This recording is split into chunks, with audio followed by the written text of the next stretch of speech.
Bueno, muchas gracias, buenos días. Y bueno, primero les agradezco porque la verdad que uno...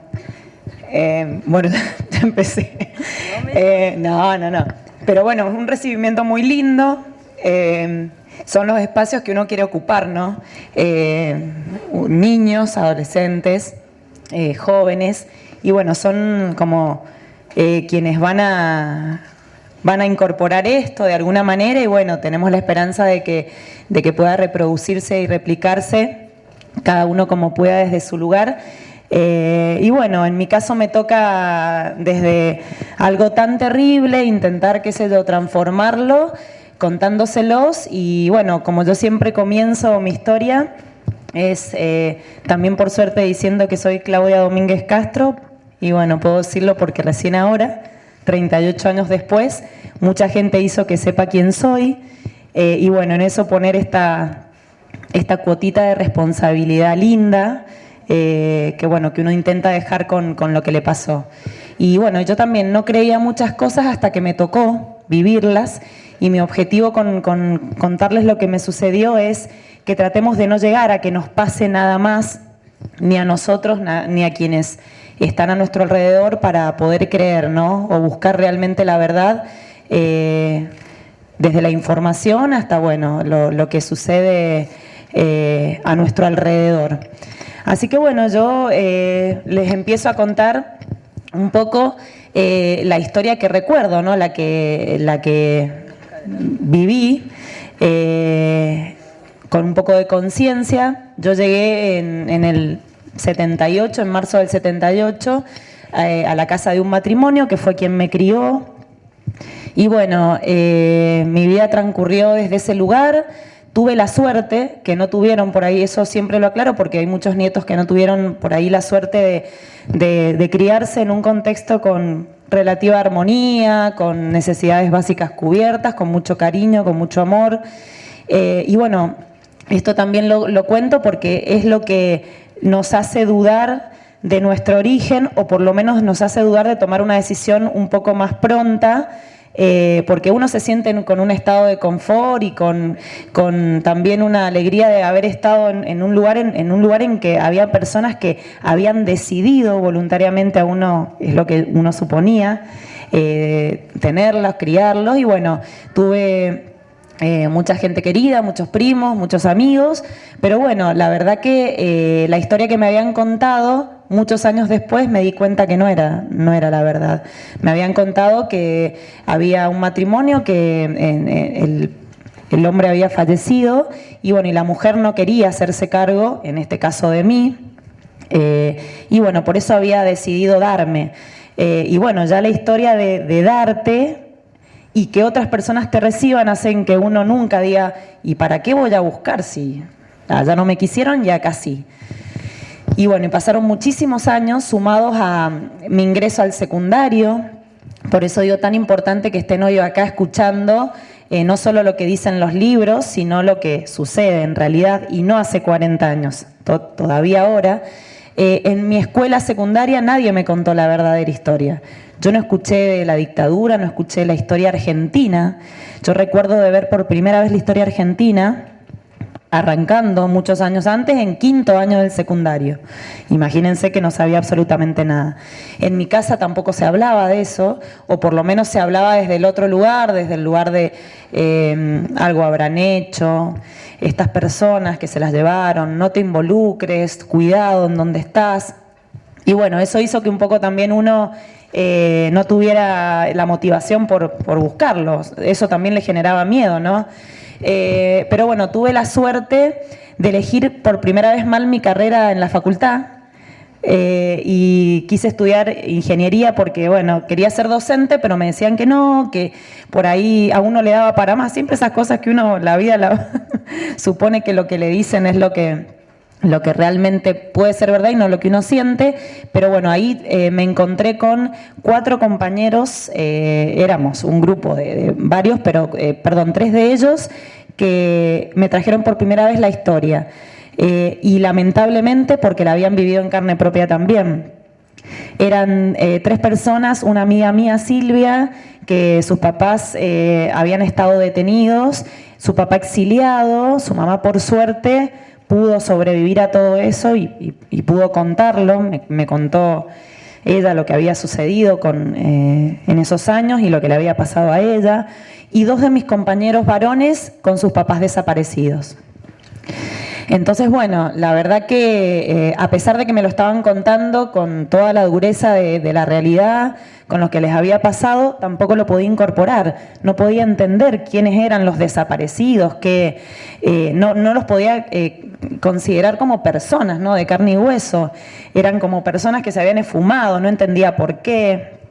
Asociaba todos esos dichos de que habrán hecho, hasta ni preguntaba, porque decía no había que meterse, a ver si yo pregunto y quedo involucrada, bueno, terribles asociaciones que, bueno, que no fueron casualidad, sino que también formaron parte de un plan, ¿no?, de muchas personas o de una sociedad que había vivido en función de ese plan y que repetía frases, modelos y estilos que de pronto yo como niña fui incorporando y bueno, después es difícil sacárselo, ¿no? Así que bueno, pero por primera vez había tenido acceso a esa información, a esa historia. Y bueno, cuando cada uno contó su historia, yo conté que verdaderamente, porque eso lo sabía, que no era hija biológica, pero yo decía que era adoptada, entonces lo decía con mucho orgullo, ¿no?, porque ese matrimonio me había recibido y lo digo con mucho orgullo porque tampoco tenía noción de que había nacido en el 78, que había sido adoptada y que ellos me estaban sembrando otra duda, porque me decían, pero vos te estás dando cuenta que nos estás contando que fuiste adoptada, que no sabés, o bueno, por lo menos tenés duda de tu historia, y que naciste en el 78. ¿Nunca te pusiste a pensar si por ahí tu historia o tu inicio tiene que ver con alguna persona desaparecida? No, nada que ver, sí, a mí me contaron esta historia y totalmente segura y convencida de que eso era verdad. Así que a pesar de esa realidad que la tenía al lado, tampoco pude tomar esa decisión voluntaria que en principio uno, la verdad, la quiere buscar básicamente en mi caso por 2 motivos. Por saber el origen, ¿no?, porque ni siquiera me sentía ligada, ya que me habían abandonado, simplemente quería saber y saber el motivo de por qué me habían dado.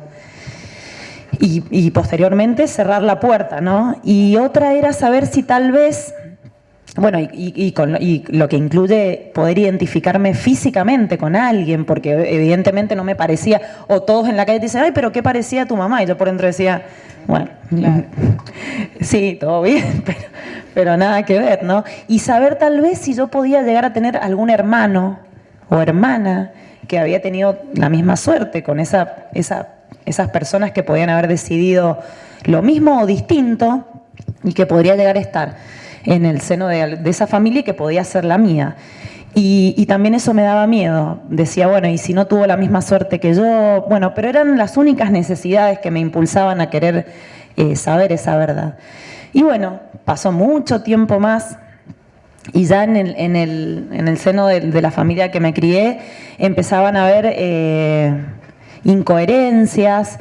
Yo ya empecé a hablar desde este lugar, ¿no?, desde el haber conocido la historia y hablar con la gente que me había conocido de, mirá, me contaron esto, pero yo sé que mi historia es esta y que yo llegué de esta manera a la casa, y otros, sus papás, que eran mis tíos de crianza, les habían dicho, no, o sea, a mí en realidad me contaron que vos llegaste tal día y te acompañó tal persona, porque bueno, finalmente descubrimos que había un familiar ahí que había tenido relación con el ejército, y bueno, esas dudas como que empezaron a sumarse a las que ya existían. Eran personas que se agregaban, diferentes maneras de llegar a la casa en la que me crié, el año de nacimiento, la historia. Esta persona que involucraban era mi padrino, otra casualidad muy grande. Nadie se llevaba bien con él, no veíamos que tenía una historia muy limpia, habían cosas que sucedían que no entendíamos bien, había participado en actividad en el ejército hasta el que supiéramos hasta el año 77 o 78, pero después no trabajaba más en el ejército, pero seguía conectado con gente del ejército. Entonces, bueno, más dudas.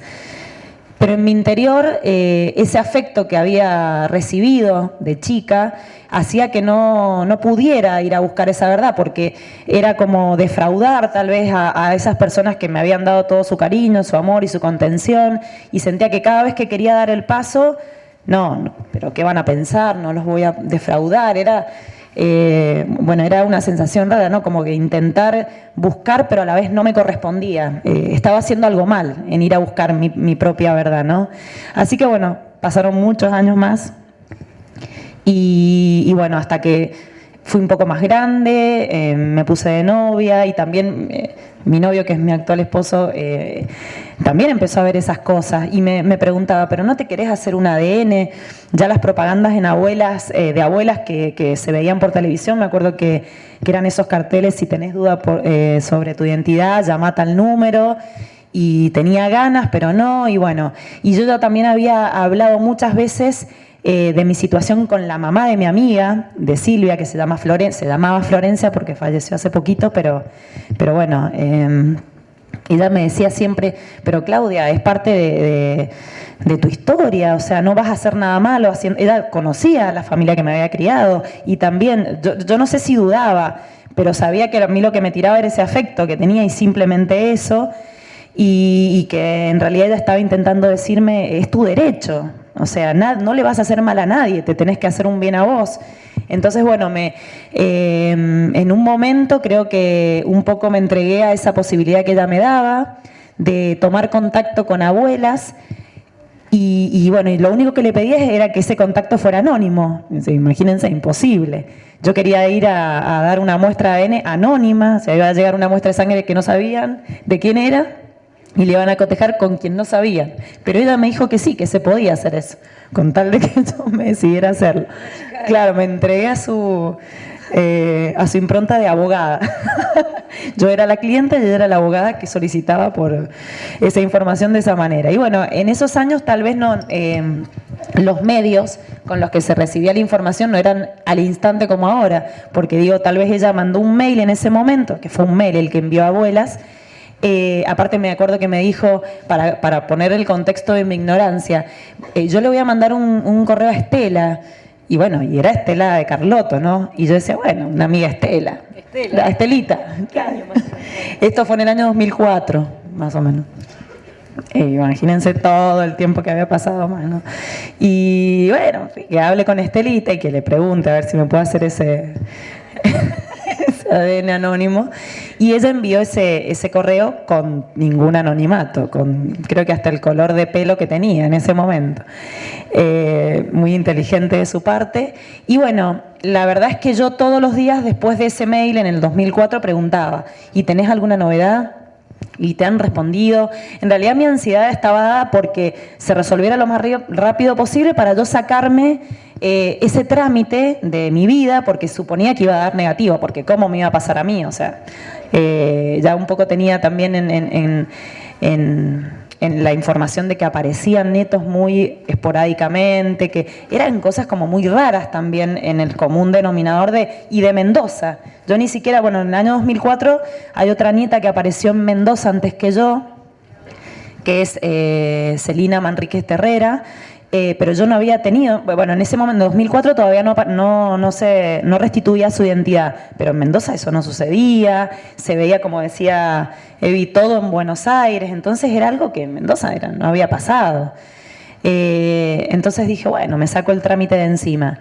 Y bueno, la verdad que pasaron 3 meses sin recibir ningún tipo de información, y yo ahí dije, no puedo hacer esto otra vez pensando en el resto y no en mí. Así que le dije a Florencia, no, mira, dejemos esto acá, lo haré el día que yo esté sola, que ellos no estén conmigo. Y también esto lo cuento porque todavía seguiría esperando, porque todavía ellos están. Entonces, imagínense, yo pienso ahora en mis abuelas, todavía buscando, ¿no? Por eso esta responsabilidad que tenemos todos de al instante ayudar a los que no nos queremos ayudar, ¿no? Porque suponemos que es algo terrible. Y bueno, así 2004, pasó el tiempo y nunca más yo, más allá de que tenía ganas, nunca más lo pude hacer de manera voluntaria. ese acercamiento. Entonces, bueno, cuento esta historia primero porque fue el único acercamiento que intenté hacer de manera voluntaria y porque esa información que finalmente llegó, a pesar de que yo pedí que se detuviera, no se detuvo, gracias a quien haya gestionado todo esto, y pudo ser una denuncia más, cotejada con otra denuncia que había anónima en el año 94, mucho tiempo antes, que podría haber llegado a buen término si hubieran escrito bien mi apellido de crianza, y bueno, como habían hecho esa denuncia con mi apellido mal escrito, no pudieron dar con la partida de nacimiento y no pudieron empezar el proceso de investigación, que sí se pudo dar con ese mail de Florencia. Entonces, en el año 2004 empieza toda una investigación que no es, bueno, listo, tenemos esta denuncia, llamamos a esta chica y le preguntamos, no, todos esos años, hasta el año 2015, imagínense todo lo que tuvo digamos, que estar avalado, documentación real que determinar una duda. Esto no es que uno hace una denuncia y listo, y podemos denunciar cualquier cosa. Hay un proceso de investigación y todo es producto de muchos años de lucha de las madres y las abuelas y mucha gente que pudo plegarse y un Estado que en esos tiempos pudo lograr que instituciones apoyaran a las abuelas, y en este caso CONADI, que es la Comisión Nacional por el Derecho a la Identidad, en esos años toma esa denuncia y comienza a investigar, especialmente partidas de nacimiento, toman la partida y evalúan que en realidad, primero, no figuro como hija adoptada de nadie, sino que simplemente soy hija biológica de esas dos personas y quien firma mi partida es un médico militar. Entonces, bueno, ya eso es una alerta, con lo cual lo primero que se hace es solicitar los lugares en donde esta persona trabajaba. En ese momento trabajaba en el Hospital Militar de Mendoza y en el Hospital Español en Mendoza. Entonces, en el Hospital Militar, en ese momento no le informan que no se recibían mujeres en situación de partos, y bueno, solicitan los libros al Hospital Español y demoran muchísimo tiempo en dárselos. Tuvieron que solicitarlo varias veces y con medidas judiciales, y cuando logran tenerlo, 13 de marzo del 78, que es mi fecha de nacimiento, no figuro como nacida.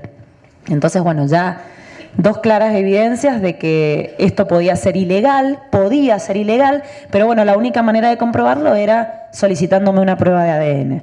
Entonces, bueno, yo tuve la suerte de que en esos años el primer acercamiento que tuvieran para con nosotros, personas que podíamos llegar a ser hijos de desaparecidos con todas estas evidencias, tuviéramos la posibilidad de que primero nos llamaran por teléfono y nos comentaran estas posibilidades desde otro lugar, porque antiguamente llegaba, todo esto también fue trabajo de muchos años de experiencia, ¿no? y de tacto con muchos casos que se fueron dando, y bueno, imagínense que a uno le llegaba antes una carta documento en la cual le solicitaban presentarse a un juzgado y uno se sentaba en el juzgado y le decían todo esto y le sacaban el brazo y le sacaban sangre, ¿no?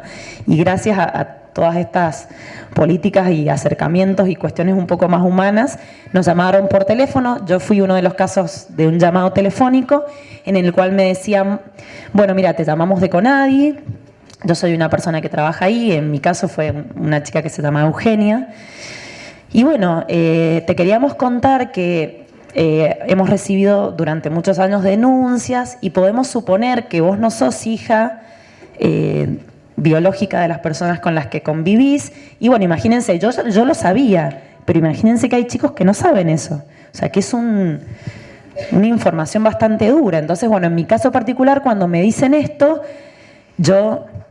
ahí todas las dudas que tuve durante muchos años fueron como reunidas y como que dije, esto es verdad, o sea, o puede ser verdad. Eso lo pensaba, pero le decía, mira, yo tengo clara mi historia, yo sé quién soy, yo no sé quién sos vos, no sé qué es CONADI, así que bueno, la verdad que con todo lo que me decís, te pido por favor que no me llames más. Bueno, ella, obviamente muy preparada para esto, me decía, no, mira, yo te planteo esta duda, la única manera que hay de saber esto es que te tomes tu tiempo, que sepas quiénes somos, te dejo mi teléfono, te llamo más tarde, o bueno, en otra oportunidad, pero la única manera es solicitarte una prueba de ADN voluntaria. Pero como es una medida judicial, también muy bien preparada, un poco para encerrarme, con posterioridad, si no es voluntario, van a solicitarte como medida judicial que te acerques, o sea, que va a ser una medida judicial la que deba obligarte a hacerte ese examen de ADN. Porque finalmente somos prueba, todos, o sea, quienes dan positivo o negativo, ¿no? Luego de investigar y de que hayan supuestas evidencias de que pueden ser, podemos ser evidencia de un homicidio, de un crimen, de un robo, de un secuestro, de muchas cosas. Entonces no podemos negarnos, finalmente, por más de que pensemos en nosotros mismos. En realidad hay que pensar en el hecho, ¿no? Entonces creo que esa parte de la historia que me cuentan por teléfono hizo que yo dijera, bueno, la verdad que por más miedo que tenga hoy, después me van a obligar, o sea, que ¿qué tiempo más voy a perder? Así que bueno, a ella le dije que no le iba a llamar, que yo no le iba a llamar y que de última, si quería, me llamara más adelante, corté, pero dije por dentro, es el momento, es ahora o nunca. Y bueno, entonces hablé con mi esposo, hablé con 2 personas más que sabían mi historia y bueno, y me decían, Claudia, esto es tuyo. O sea, olvídate del resto, o sea, pensá que es la posibilidad de tener una verdad o no, pero bueno, es la posibilidad de saber que acá no es, sino de dónde es. Y bueno, así fue como me indujeron, en realidad gracias al trabajo de muchas personas, a que me lo hiciera. Por ahí no tan voluntariamente, pero bueno, llegó el momento en que llamé y dije, bueno, me lo quiero hacer. Esto fue en enero del 2015 y por suerte logramos que en julio del 2015 de ese mismo año viajara gente del Banco Nacional de Datos Genéticos, que bueno, el Banco Nacional de Datos Genéticos es otra institución que pudo acompañar gracias al pedido incansable de las abuelas. Las abuelas, imagínense que buscaban a sus nietos por parecidos. Y claro, muchas veces se equivocaron y muchas veces las hicieron equivocarse. Esto lo cuento porque mis abuelas, por ejemplo, siempre buscaron un varón, porque mi mamá pensaba que yo era varón y porque después que yo nací, mucha gente a propósito le dijo, busca a tu nieto, y en realidad era una nieta. Y bueno, también eran acciones direccionadas a que no me encontraran. Entonces, bueno, las abuelas con la desesperación que tenían muchos años atrás, con parecidos también se equivocaban o con dichos que les decían que estaban ahí y bueno, tuvieron, como acá les habían cerrado las puertas, tuvieron que irse al exterior y muchos científicos las ayudaron a descubrir el índice de abuelidad. Empezaron a hacer pruebas a ver si como no estaban sus hijos, su sangre y la de sus otros hijos o las de sus parientes podían servir para encontrarlos. Y bueno, y gracias a Dios, el ADN, que es una prueba de laboratorio ahora muy común, fue también gracias a toda esa lucha. Y bueno, el Banco Nacional de Datos Genéticos es otra institución que se sumó a dejar guardadita la sangre de todas las familias que habían perdido a sus hijos y que estaban buscando tanto a sus hijos, a los cuerpos de sus hijos y a sus nietos, ¿no? Entonces, bueno, gente que trabaja ahí, no, digamos, yo si no hubiera podido viajar, ellos tuvieron esa coordinación de viajar a Mendoza, tomar la muestra, llevarla a Buenos Aires y comprobar si mi sangre era similar o semejante a la de todas las personas que habían dejado esa muestra para encontrar a sus nietos y a sus hijos. Y bueno, me dijeron, bueno, generalmente esto también es como encontrar una aguja en un pajar, porque a diferencia mía, muchas personas están desesperadas por saber si realmente su origen es relacionado con estos crímenes, y cuando les dicen que el ADN dio negativo, sienten una desilusión muy grande, y hay pocas maneras desde el banco, desde abuelas, de encontrar a sus papás. No es que no se los pueda ayudar, pero es difícil. Entonces, a mí como que ya me dieron esa información, entonces me terminaron de interiormente de definir, va a dar negativo, o sea, una aguja en un pajar va a dar negativo. Entonces me quedé con esa idea mientras duró todo el proceso de análisis, que me contaron que era entre 30 y 90 días, entonces yo ya dije, bueno, listo, punto aparte, continúo con mi vida, y en ese continuar habíamos planificado un viaje de trabajo acá cercano, estábamos en Esquel con toda mi familia, y un 27 de agosto de del 2015, unos días después de haberme hecho el análisis, teníamos una tarde libre dentro de esos días de trabajo y decidimos cruzarnos ahí a Chile, que quedaba cerquita a conocer ese lugar, y bueno, cruzamos y apagamos como uno cruza a Chile, apaga todos los teléfonos para que después no le venga una cuenta tan cara. Y apagamos todos los teléfonos, fueron 3 horas o alrededor de 4 horas, no más que eso. Y bueno, cuando volvimos, cruzamos otra vez a la Argentina, prendemos los celulares. Y claro, yo cuando prendo tenía 1.200.000 llamados, o sea, llamadas perdidas, 011, algunos que decían Eugenia. Y mi marido también tenía llamadas 011 y teníamos mensajes de Mendoza que nos decían, chicos, ¿dónde están? Porque nos están llamando de Buenos Aires, ubicándonos. O sea, imagínense a todas las personas que sabían que estaban a nuestro alrededor. O sea, como, digamos, los procesos de investigación no son aleatorios. Entonces, yo la verdad que no entendía, porque ese día que me habían dicho que probablemente podía llegar a dar negativo, cuando me sacaron la muestra me dijeron, mira, para que te quedes tranquila, generalmente los casos de ADN positivo los informa Claudia Carlotto, que es la hija de Estela, y bueno, y si da negativo te va a llamar cualquier otra persona que trabaje, digamos, como que me dijeron, esa es la contraseña. Claro, me dijeron Claudia o Eugenia o cualquier otra chica que trabaje en... Entonces, claro, como todos esos números eran 011, Eugenia, que yo la tenía agendada, supuse que podía llegar a ser la respuesta, ¿no? a esa, y era negativo, evidentemente, si ya me lo habían dicho. Entonces yo muy fríamente mandé un mensaje de texto y dije, tuve el teléfono apagado, cualquier cosa me llaman. Entonces, bueno, con esa frialdad solamente pasaron creo que 3 minutos, ya habíamos llegado al alojamiento en donde estábamos esos días, me acuerdo que era una cabañita de... Esto lo cuento porque, bueno, fue una imagen que tengo del momento y tengo como debe ser una hora de vida perdida porque no sé qué más sucedió. Por suerte mis 3 hijos están vivos porque me acuerdo que, claro, después eran días fríos y me acuerdo que los hice cocinar pizza para que siguieran generando ahí energía hasta que se durmieran definitivamente. Tenía horno prendido ellos. Entonces eso me acuerdo que en el momento en que me llaman para decirme, me llaman a los 3 minutos y me dice, Claudia, y era Eugenia esta chica, ¿dónde estás? Como que situándome a ver en qué lugar me iba a decir lo que me tenía que decir. ¿Dónde estás? No, mira, hemos venido al sur y tuve el teléfono apagado. Ah, ¿estás con Miguel? Sí, con los chicos, sí, bueno, porque te tengo que dar una noticia.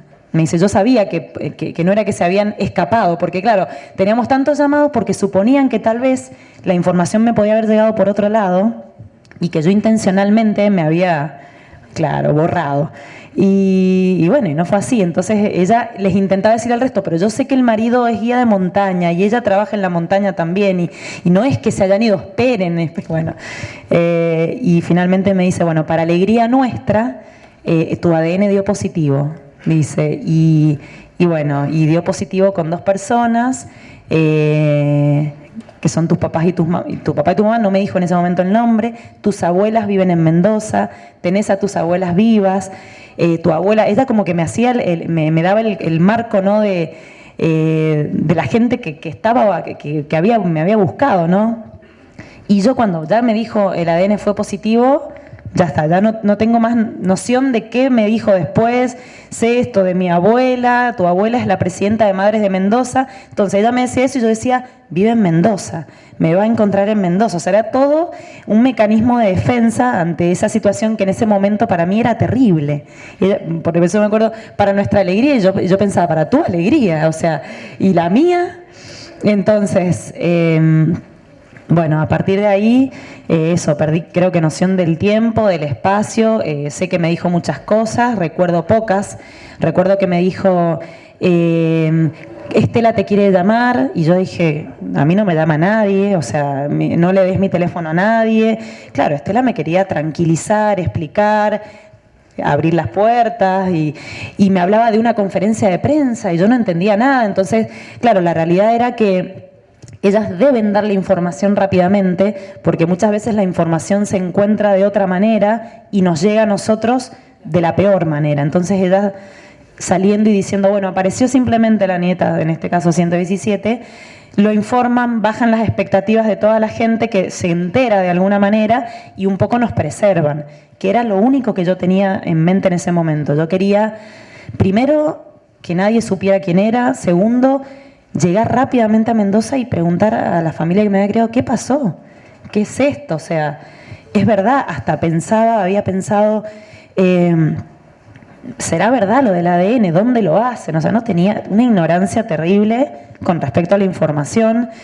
Y bueno, tal fue mi ignorancia que cuando yo corté, que fue como una hora de hablar con Eugenia, mi marido se dio cuenta cuando yo ya estaba hablando por mi cara, por lo que respondía, que de dónde era el llamado y cuál era el resultado, y me dijo, dio positivo, sí. ¿Y quiénes son tus papás? Y yo jamás le pregunté quiénes eran mis papás.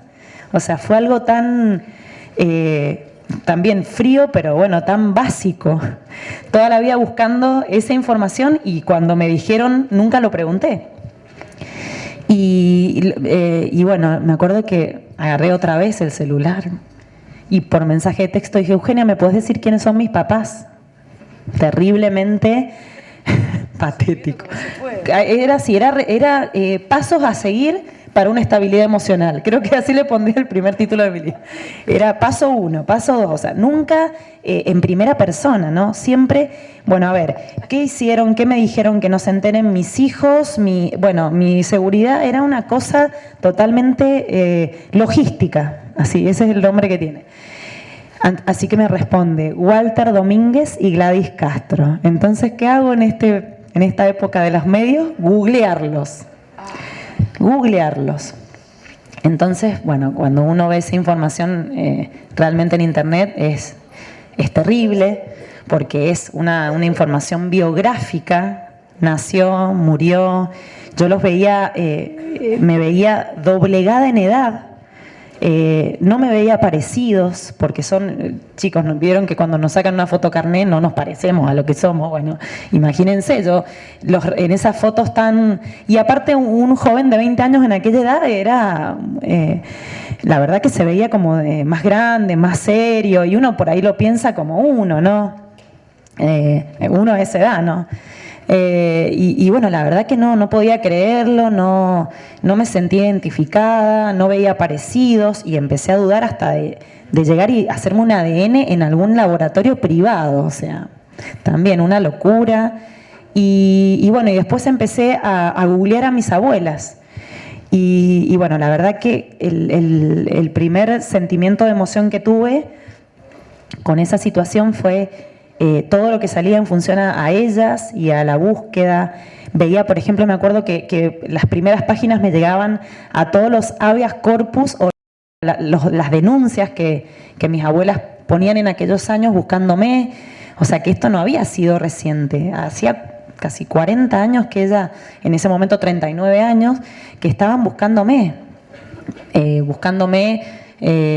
Poniendo denuncias, busqué información en la cual salía que habían buscado la posibilidad de que un mendocino, o sea, una persona que vivía en Mendoza se hiciera un ADN, porque claro, habían buscado tanto a un varón que en algún momento vieron un parecido a un chico y que había serias dudas de que fuera un hijo no biológico de ese matrimonio y solicitaron una muestra de ADN, viajaron a Córdoba, viajaron a Francia, y yo ahí no queriendo mínimamente acercarme a esa verdad que hasta ese momento era verdad, ¿no? Eran mis dudas y mis miedos, pero bueno, no tenía que hacerles esperar más tiempo a esas personas, o sea, fue lo primero que me conmocionó, 2 personas que con la edad que tenían no podía, mínimamente después de lo que sucediera tenía que intentar conocerlas, así que bueno, pero antes que eso tenía que llegar a Mendoza. Entonces me acuerdo que mi esposo me dijo, bueno, tomate un avión o andate antes, y yo quedaban 4 días de su trabajo, de su actividad. Entonces yo logísticamente le dije, no, la vida continúa, así que nos quedamos los 4 días estos acá y después volvemos.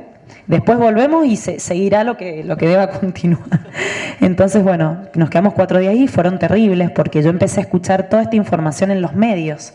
Y bueno, y hablaban de la nieta 117, eso no lo conté y lo voy a contar acá.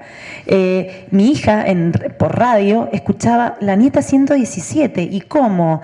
¿Y qué es? Porque ella, todo lo que yo no viví, toda la información que yo no tuve, pero la recreó y la incorporó tan fácilmente con estos programas, ¿no?, que hubieron tan didácticos y fabulosos como fue Samba de Paca Paca. Entonces sabía exactamente qué significaba eso, no podía entender cómo había aparecido, pero me preguntaba por mí, y yo le contestaba como que a esa chica que probablemente le había pasado tal o cual cosa y que bueno, eso fue terriblemente no apropiarme todavía de que eso me estaba pasando a mí.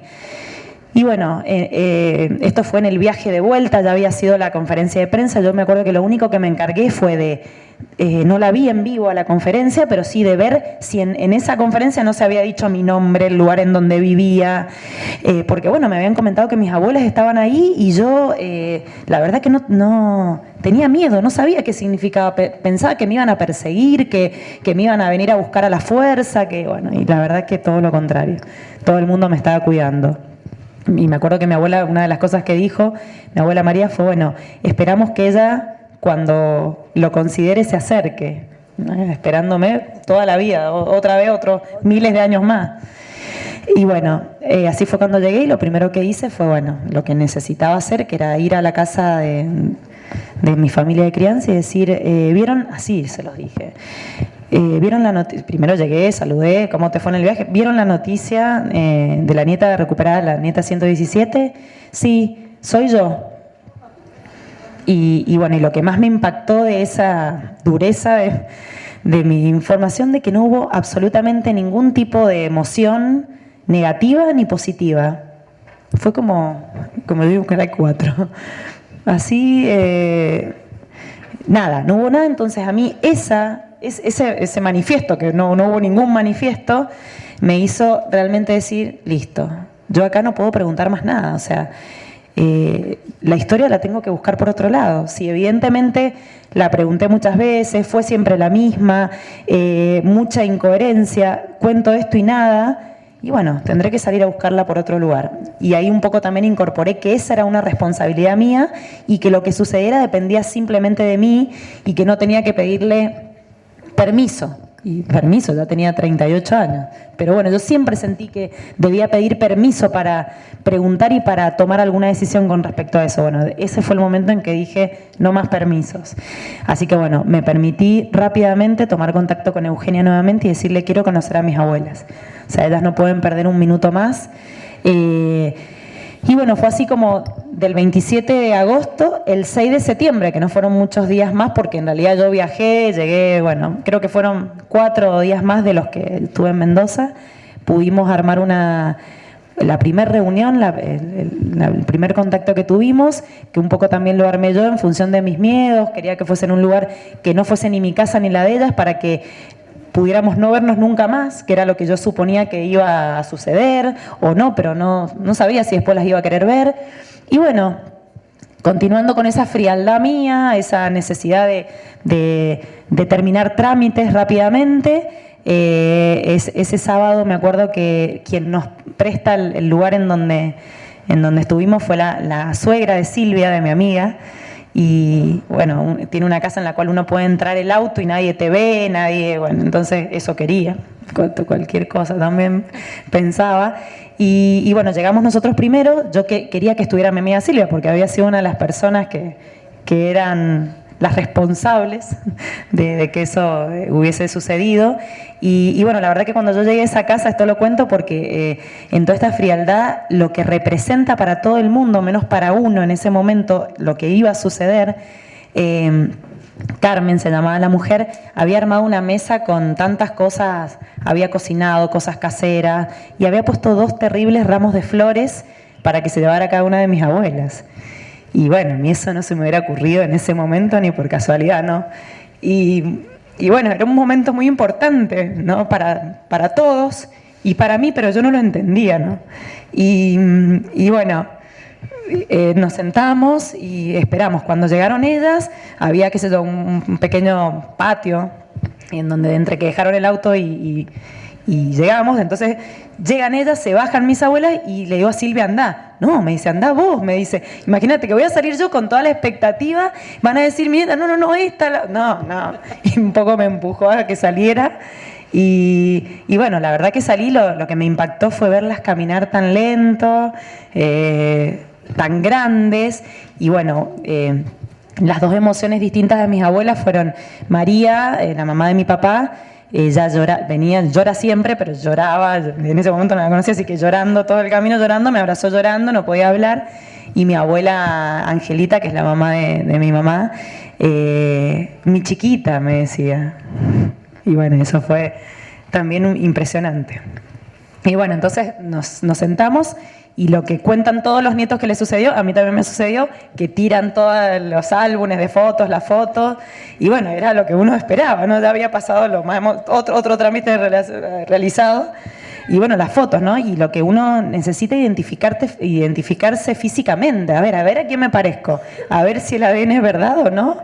Y bueno, fotos, muchas fotos similares a las que salían en internet, porque también esa es otra cosa, yo siempre digo, a partir de ahora lo que me pasó a mí, filmen, graben las voces, grábense.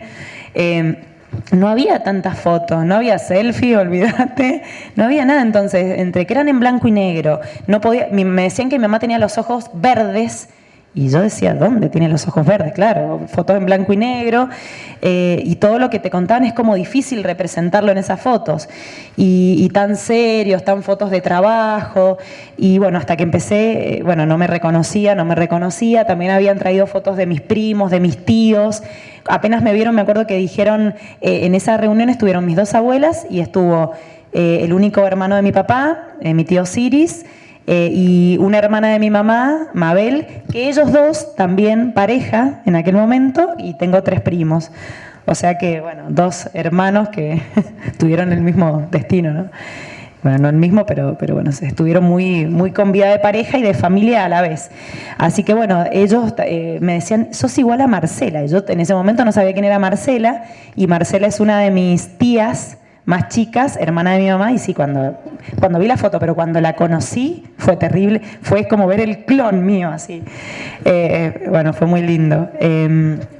Pero bueno, empiezo a ver fotos, sí, veo un poco parecido a Marcelo, y bueno, cuando sacan fotos de niños de ellos, sacan una foto de mi papá, que no sabía que era mi papá, pero cuando la ponen en la mesa, mi marido y yo dijimos Matías es mi hijo del medio. Entonces dije, Matías, por Dios, y creo que fue el primer acercamiento físico a saber que mi ADN era ese, o sea, el de mi papá era ese, era mi papá porque era exactamente igual. Y cuando yo dije Matías, mis abuelos me preguntaron, ¿quién es Matías? Y bueno, eso lo cuento y después me preguntaron, ¿cómo te llamás? Yo no les había dicho ni siquiera mi nombre. O sea, en esto de querer que fuera anónimo, que no sabían ni mi nombre, y habían tenido hasta el respeto de no preguntarme más allá de lo que iba sucediendo. Entonces yo les dije Claudia, y Matías es mi hijo del medio, y les dije que Guadalupe era la más grande, y les dije, en ese momento les dije que Julián era el más chico. Ya después contaré la historia de Julián. Y bueno, y la verdad que fue impresionante. Ahí fue la primera conexión física que tuve con ellos. Y después vi otras fotos de mi mamá en las que me parecía mucho cuando yo era chica mi mamá, pero totalmente mucho más parecida a mi papá. Y bueno, terminamos la sesión, como digo, fotográfica, y mi tía Mabel me dice, mira, las únicas cosas que tenemos para darte, que claro, son producto de que cuando a la gente en aquellos años la secuestraban, no solamente se los llevaban a ellos, sino que se encargaban de destruir y robarse todo lo que había en la casa, en el lugar. Y bueno, una de las pocas cosas que pudieron rescatar me dio una caja, y cuando la abro eran unos zapatitos de varón de bebé, y eran como unos mocasines así mini, y claro, ellos pensaban que yo iba a ser un varón. Entonces eran todas cosas bueno, todas no, porque eran 2 cosas. Y un platito para comer, que era, no sé si seguramente alguno ha comido en esos platos o los ha visto, que eran esos enlosados que tenían la base como de metal, y estaba partido, no era nada nuevo, porque también esa era una de las características de la gente en aquellos tiempos, que era muy difícil la vida y sostenerse económicamente, entonces por lo general las cosas que juntaban no eran nuevas, eran prestadas, pero bueno, ellos se habían encargado de prepararlo, ¿no? De guardarlo, de tenerlo, y esa fue también una de las cosas más lindas que sucedió ese día, porque fue lo que me determinó. Ellos me estaban esperando, o sea, yo no fui... A ver, por un lado, hasta ese momento tenía la historia de entrega, me saco de encima, y por otro lado, me estaban buscando, o sea, porque ya me habían contado la historia de que a mi mamá le había costado mucho quedarse embarazada, que tuvo que hacer un tratamiento, bueno, tal vez a lo de aquellos años, no sé de qué manera, pero que había tenido bastantes inconvenientes. Y bueno, después vi eso, que me esperaron, y después saber que me sostuvo hasta el final, ¿no? O sea, es como decir, fui querida, o sea, me estaban esperando. Y bueno, eso fue también otra de las cosas terriblemente en las cuales yo dije, este es mi papá y mi mamá. Y bueno, básicamente eso. Y bueno, y después de esa historia, me dice mi abuela, bueno, viste que ibas a ser un varón. La verdad que muchos nietos cuando se los llevaron de meses con nombre y apellido, ¿no? Y entonces cuando fueron restituidos, además de cambiar sus apellidos, porque bueno, nadie te dice que vos naciste de tal o cual persona. Vos naciste de ellos y después vos decidís identificarte, si diferenciarte, si el vínculo que tenés con ellos, la vida misma te da ese tipo de relación. Pero bueno, eso es un derecho que también a mí me quitaron, ¿no? Y muchos nietos, cuando supieron que sus padres los llamaron de tal manera, se cambiaron el nombre, ¿no? Y además del apellido también se pusieron ese nombre que le pusieron su papá y su mamá. En mi caso no había sido así, porque yo suponía mi mamá que iba a ser varón y buscaron nombres de varones. Entonces me dice mi abuela, y bueno, la verdad que nombres de mujer no tenemos, no podemos decirte, mira, te ibas a llamar, pero sabíamos que tu mamá quería llamarte Bruno. Entonces cuando dijo esa palabra, otra emoción muy fuerte, mi hijo más chico, Julián Bruno. Pero bueno, no es digamos, les cuento por qué fue el segundo nombre. Bruno fue el primer nombre que a mí me sonó como, ¿vieron cuando uno es chico que dice, si cuando yo tengo un hijo, le voy a poner, bueno, Bruno, se llamó mi perro, mi gato, mi oso, todo lo que tuve masculino se llamó Bruno. Por lo cual cuando me quedé embarazada de mi primer hija, que suponía, igual que mi mamá, que iba a ser un varón, no se dejó ver hasta los 7 meses, así que iba a ser Bruno. Cuando nos dicen va a ser una nena, bueno, fueron otras opciones y el Bruno quedó descartado, el nombre Bruno. Cuando me quedo embarazada por segunda vez, iba a ser varón, entonces yo le digo a mi marido, Bruno. No, Claudia, Bruno no, si Bruno se llamó el perro, el gato, tu oso, ¿cómo le vamos a poner Bruno? O sea, otra mascota, no, busquemos otro nombre. Bueno, pero es que a mí me gusta, pero no, lo hemos usado en todo. Entonces, bueno, buscamos entre los dos y bueno, a mí me gustaba Luciano, quedó de segundo nombre. Bueno, con Guadalupe fue Ana Belén, se llama Guadalupe Belén, Luciano, Matías Luciano. Entonces, cuando me quedé embarazada del tercero dije, no, este se lo pongo yo y voy a elegir yo, me voy a quedar callada hasta que sepamos el sexo, si es nena tal y si es varón tal. Entonces, varón. Ay, bueno, cuando empezamos el tema de los nombres, Julián. ¿Y Bruno, me dice él? No, le digo, ¿cómo y Bruno? Si Bruno me dijiste que... Pero la verdad que, bueno, ya no tuvimos más perros, más gatos, no sé, porque me dijo, pero la verdad que me gusta, Bruno Julián. No, Julián Bruno. Claro, yo ya era una cuestión de nada, ahora me toca a mí. Pero bueno, Bruno me gustaba, entonces quedó como segundo nombre. Y bueno, cuando mis abuelas me dijeron, ¿te ibas a llamar Bruno? Bueno, fue otra emoción. No, entonces yo dije, fui nombrada. O sea, eso no me puede aparecer por casualidad. Eso lo sentí, lo escuché y quedó en algún momento en mi cabeza y bueno, y eso, bueno, gracias a Dios quedó en el nombre de uno de mis hijos. Así que bueno, y un poco contarles esa parte de mi historia y posteriormente, bueno, lo que se vino no fue borrón y cuenta nueva, no fue no las veo más, todo lo contrario. Fue, qué sé yo, y más el primer tiempo, es no dejar de que pasaran 2 días sin llamarlas por lo menos. Conocimos a toda la familia, estaban todos menos mis abuelos paternos. Y esto también lo cuento porque si yo hubiera tomado me hubiese dado cuenta de esto y hubiese voluntariamente accedido a un ADN mucho tiempo atrás, podría haber conocido a mis 2 abuelos. Fueron esos años de duda y de espera. Entonces, finalmente yo ahora reflexiono y digo, la gente que participó en esta posibilidad de que yo hoy esté acá, bueno, más allá de los tiempos que sucedieron, fue la que hizo que yo hoy esté acá. todos tenemos la responsabilidad de ayudar a buscar a los que faltan, de acercar la verdad. Las denuncias, ese nombre en realidad yo intento cambiarlo, porque no es denuncia, es información que acerque a estas personas a esa verdad tan básica que tiene que tener todo ser humano. Y después de que esa persona sepa esa verdad, decide qué hacer con lo. Y nadie puede cuestionar, y no digo que sea fácil, porque no es fácil 38 años suponer que es enterarte que no lo sos, y después emocionalmente poder descartar esto y empezar otra cosa. Eso es imposible, eso no sucede. Pero bueno, sí, lo que sucede es lo que uno quiere hacer con eso, ¿no? Y bueno, y saber que en realidad uno venía a este mundo por decisión o no de dos personas que los esperaban o no, pero probablemente los iban a recibir, iba a tener una vida que no debía ser decidida por terceros, y menos por un Estado y una fuerza que tenía que estar para cuidarnos, ¿no?